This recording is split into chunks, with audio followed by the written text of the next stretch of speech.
हम लोग आज सिद्ध करेंगे पाइथागोरस प्रमेय का।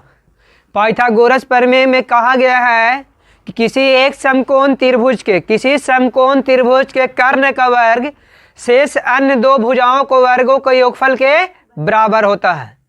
तो हम लोग आज इस बात को सिद्ध करेंगे जिसको लिखा गया है पाइथागोरस प्रमेय। आज हम लोग पाइथागोरस प्रमेय को सिद्ध करेंगे, है ना। तो सबसे पहले यहां पर लिखा जाता है साधारण प्रतिज्ञा। साधारण प्रतिज्ञा, तो साधारण प्रतिज्ञा में लिखा जाता है जो बात सिद्ध करना होता है उसको लिखना होता है। तो यहाँ लिखाएगा कि किसी समकोण त्रिभुज में कर्ण का वर्ग शेष दो भुजाओं के वर्गों के योगफल के बराबर होता है। क्या लिखेंगे? किसी समकोण त्रिभुज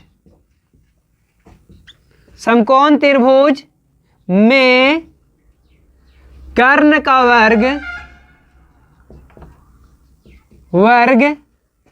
शेष दो भुजाओं के वर्गों का योगफल के बराबर होता है। यह बात कहा गया है। तो इसके बाद फिर मान्यता है, फिर लिखते हैं हम लोग विशेष प्रतिज्ञा। विशेष प्रतिज्ञा, तो विशेष प्रतिज्ञा में लिखाएगा माना कि ABC एक समकोण त्रिभुज है जिसमें कोण B बराबर 90 डिग्री समकोण है, लिख देंगे। तो यहां सबसे पहले क्या लिखा हुआ है? माना कि AB से एक समकोण त्रिभुज है। तो हम लोग AB से एक त्रिभुज बनाएंगे जिसमें B को हम लोग 90 डिग्री रखेंगे। B का मान क्या रखना होगा? तो यहां पर है, मान लेते हैं ये A B को 90 रखना है और ये है C, ABC हो गया। तो इस तरह से त्रिभुज की रचना कर लेंगे हम लोग। उसके बाद है सिद्ध करना है। सिद्ध करना क्या है कि इस त्रिभुज का जो कर्ण होता है, तो कर्ण कौन होता है? तो 90 डिग्री के सामने वाला भुजा को कर्ण कहते हैं। 90 डिग्री के सामने वाला भुजा को हम लोग क्या कहते हैं? कर्ण कहते हैं। यानी AC का वर्ग शेष दो भुजा, जब ये कर्ण हो गए तो शेष दो भुजा AB और BC बचा। यानी हम लोग को सिद्ध क्या करना है कि AC का वर्ग, यहां लिखा हुआ है समकोण त्रिभुज में कर्ण का वर्ग, तो कर्ण यहाँ AC है ना। तो AC का वर्ग जो होगा शेष दो भुजाओं, तो शेष दो भुजा कौन कौन है? AB और BC है। AB और कौन है? दोनों भुजाओं के वर्गों का योगफल होता है। यह बात को हम लोग क्या करना है? सिद्ध करना है। इस बात को क्या करना है? सिद्ध करना है। तो अब उसके बाद फिर लिखाता है रचना। फिर क्या लिखते हैं हम लोग? रचना।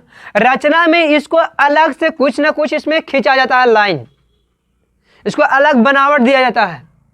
तो हम लिखेंगे B से, शीर्ष बिंदु B से AC पर लंब खींचा। यहां लिखेंगे शीर्ष बिंदु B से क्या किए हम लोग? AC पर लंब कौन खींचे हैं? BD। AC पर लंब कौन खींचे हम लोग? BD खींचा। उसके बाद प्रमाण होता है। तो यहां तक सब लोग को समझ में आ गया? कोई दिक्कत नहीं है। अब हम लोग इस बात को सिद्ध करने चलते हैं। तो उसको या तो उत्पत्ति लिखा जाता है, नहीं तो प्रमाण लिखा जाता है। अब हम लोग इस बात को प्रमाणित करने जा रहे हैं। जो बताया गया था कि AC का वर्ग AB प्लस BC का वर्ग के योगफल के बराबर होगा। AB और BC के वर्गों के योगफल के बराबर होगा। इस बात को अब हम लोग सिद्ध करेंगे। तो सबसे पहले हम लोग यहाँ पर दो त्रिभुज लेंगे। देखिए ध्यान से, जब इधर भी समकोण है तो ई वाला भी क्या होगा, समकोण होगा ना। तो यहाँ कुल मिलाकर के 3 गो त्रिभुज इसमें बन रहा है। कितना त्रिभुज बन रहा है, 3 त्रिभुज बन रहा है। तो हम लोग लेते हैं त्रिभुज ए बी डी और त्रिभुज ए बी सी, ये ए बी सी पूरा, और एक त्रिभुज हम ले रहे हैं ए बी डी, ले रहे हैं ना। तो ये दोनों को हम सबसे पहले समरूप दिखाएंगे, यानी देखने में कैसा होना चाहिए, एक जैसा होना चाहिए। समरूप मतलब वही ना कि जो देखने में एक जैसा हो उसे हम लोग समरूप कहते हैं। तो ध्यान दीजिए कि ये वाला त्रिभुज ए बी सी में कोण ए आ रहा है कि नहीं आ रहा है, और त्रिभुज ए बी डी में भी कोण ए आ रहा है ना। तो कोण ए दोनों त्रिभुज में है, कोण ए जो है सो दोनों त्रिभुज में है। तो यहां हम ले सकते हैं कोण बी ए डी बराबर कोण बी ए सी। क्यों बराबर है, तो उभयनिष्ठ है। क्या है, उभयनिष्ठ होने के कारण ये दोनों कोण आपस में क्या हो गए, बराबर हो गए। उसके बाद ये वाला त्रिभुज में यहां कितना डिग्री कोण बन रहा है, तो कोण ए डी बी बराबर ये वाला त्रिभुज में ए बी सी। दोनों त्रिभुज जो है, दोनों कोण जो है से अपने अपने त्रिभुज के लिए 90 डिग्री कोण बनाए हुए हैं। इस त्रिभुज में ये वाला 90 डिग्री बना हुआ है, ये बड़ा वाला त्रिभुज में यहाँ पे 90 डिग्री बना हुआ है। तो जब दोनों 90 डिग्री है तो दोनों कोण बराबर ही ना होगा।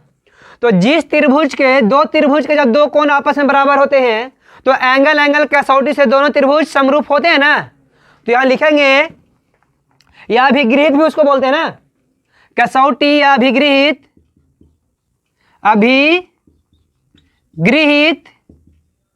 एंगल से ये दोनों त्रिभुज क्या हो गया, समरूप सिद्ध हो गया। क्या हो गया, समरूप। तो त्रिभुज ए बी डी समरूप है त्रिभुज। अब ध्यान दीजिए, ए को बराबर कौन है, यही ना है, अब बी के जैसा कौन काम कर रहा था इसमें, सॉरी बी के जैसा सी काम कर रहा था ना। ए बी डी में, ई में जो बी काम कर रहा है यहाँ पे, ई वाला इस त्रिभुज के लिए यहाँ जो बी काम कर रहा है वहां कौन काम कर रहा है, सी। और जो डी काम कर रहा है वो डी का काम कौन कर रहा है, यहाँ बी कर रहा है। तो आपस में दोनों क्या हुए, समरूप हो गए। तो यहां पर हम ऐसे ले सकते हैं ना, ए बी बटा, जब ए बी यहां शुरू में लेते हैं क्या लेना होगा, ए सी। क्लियर हो गया, बराबर एक ही अनुपात में विभाजित होते ना। सर्वांग समरूप त्रिभुज के भुजाएं जो होते हैं एक ही अनुपात में विभाजित होते हैं। ये बात हम लोग पहले पढ़ चुके हैं, है ना। तो ए बी जब यहाँ लिए हैं, ये दोनों स्टार्टिंग वाला लिए हैं, तो इस दोनों का स्टार्टिंग यहाँ ए सी होगा। उसके बाद हम लोग बी डी नहीं लेंगे, इसका कोई काम नहीं है। ये वाला में ए डी लेते हैं, कौन लेते हैं, ए डी। तो ये त्रिभुज में दोनों किनारे वाला है, तो इधर किनारे वाला कौन है, ए बी है ना। तो चलिए इसको क्रॉस मल्टीप्लाई कर दीजिए, ए बी गुने ए बी स्क्वायर, और यहाँ क्या होगा, ए डी गुने ए सी। ये समीकरण फर्स्ट हो गया। क्या हो गया, अब चलते हैं दूसरा त्रिभुज के लिए। यहां भी तो एक त्रिभुज बन जा रहा है, ऐसे बन रहा है ना। और ये पूरा वाला बड़का वाला त्रिभुज में चलेंगे हम लोग, दोनों में कंपेयर करेंगे, दोनों को फिर समरूप दिखाएंगे हम लोग ना। तो चलिए ध्यान दीजिए, त्रिभुज कौन, बी, चलिए इसी से लिखते हैं, त्रिभुज बी डी सी, त्रिभुज बी डी सी, और त्रिभुज ए बी सी। दोनों त्रिभुज में क्या क्या मिलने जा रहा है, ध्यान दीजिएगा। इसमें भी कौन सी है और इसमें भी कौन सी है कि नहीं। ये वाला भी त्रिभुज में कौन सी आ जा रहा है, और ये बड़ा त्रिभुज वाला में भी कौन सी आ जा रहा है। तो दोनों में कौन सी क्या है, उभयनिष्ठ है। तो यहाँ लिखेंगे उभयनिष्ठ होने की वजह से दोनों कौन क्या होगा, बराबर हुआ। तो यहाँ लिखेंगे उभयनिष्ठ होने की वजह से कौन सी और कौन से क्या है, बराबर है। उसके बाद ई वाला त्रिभुज में बी डी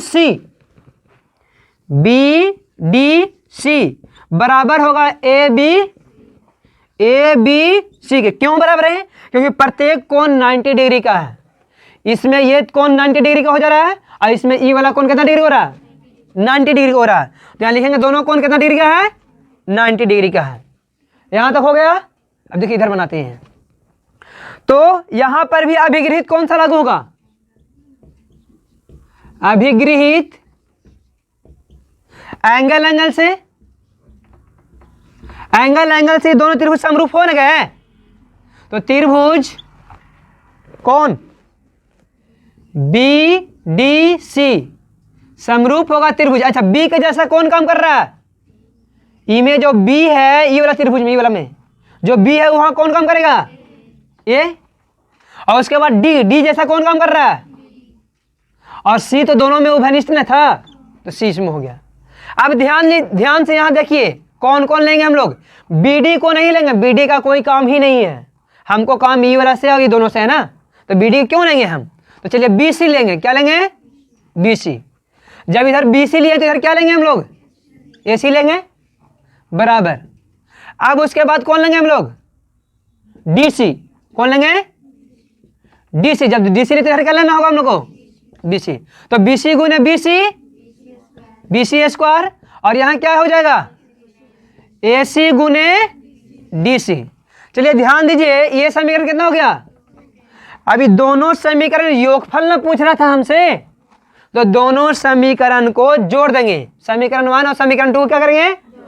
समीकरण 1 प्लस समीकरण 2 करने पर, तो दोनों को लिख लेते हैं। पहले 1 के लिखते हैं। तो लिखा हुआ है ए बी स्क्वायर बराबर ए डी गुने ए सी, यही ना लिखा हुआ है। उसके बाद ध्यान से देखिए दूसरा समीकरण लिखेंगे। तो बी सी स्क्वायर बराबर ए सी गुने डी सी लिखा हुआ है, और दोनों को क्या करना है? जोड़ना है। दोनों क्या करना है? तो चलिए देखिए ध्यान से, यहां लिखा जाएगा ए बी का स्क्वायर प्लस, ये दोनों जुट ना गया, तो इधर भी क्या करना होगा हम लोग को? जोड़ना होगा। देखिए दोनों में एसी आ जा रहा है कि नहीं आ जा रहा है? तो एसी कॉमन लिया जा सकता है? नहीं, पहले देख लीजिए एक बार। ए डी गुने ए सी प्लस होगा ए सी गुने डी सी। यहां देखिए A B square plus B C square बराबर, ये दोनों में ए सी है ना, तो ए सी को हम लोग क्या कर लेंगे? कॉमन कर लेंगे। तो हो गया ए सी। अंदर में क्या बचा? अब यहाँ ए डी बचा, और यहाँ क्या बचा? डी सी बचा। एक बात यहाँ गौर कीजिए, तो ये जो A D plus D C अगर आपस में मिल जा रहा है तो ए सी नहीं बन जा रहा है। यहाँ पर ए डी और डी सी को आपस में हम जब मिला देंगे तो क्या ये ए सी नहीं बन जा रहा है? तो यहाँ पर हम A D plus D C को हटा करके ए सी लिख सकते हैं ना? लिख सकते हैं ना? तो चलिए यहाँ क्या करेंगे हम लोग? A B square plus B C square बराबर ए सी। अब ई वाला को हटा करके पूरा का पूरा देखिए, ये दोनों आपस में जुड़ करके, ये और ये वाला देखिए, ये दोनों आपस में जुड़ करके पूरा लाइन बना दे रहा है कि नहीं बना दे रहा है? बना दे रहा है ना? तो इस पूरा लाइन को क्या नाम है? ए सी। तो इसको हम क्या लिख देंगे यहाँ पर? फिर ए सी लिख सकते हैं। लिख सकते हैं ना? अब देखिए A B square plus B C square बराबर ए सी गुने ए सी का स्क्वायर। अतः ए सी स्क्वायर बराबर ए बी का स्क्वायर प्लस बी सी का स्क्वायर। क्या हो गया? प्रूव्ड हो गया। इसी बात को ना सिद्ध करना था हम लोग को, इसी बात को ना सिद्ध करना था। चलिए दिखाई नहीं दे रहा। इसी बात को सिद्ध करना था कि ए सी का स्क्वायर जो होगा ए बी के स्क्वायर प्लस बी सी के स्क्वायर के बराबर होगा। तो देखिए ये समकोण त्रिभुज में कर्ण का वर्ग यानी ए सी का वर्ग बराबर होता है शेष दो भुजा। तो शेष दो भुजा ए बी और बी सी है, शेष भुजाओं को वर्गों का योगफल के बराबर होना गया। तो इसी बात को हम लोग को सिद्ध करना था। तो चलिए आप लोग स्क्रीनशॉट ले लीजिएगा।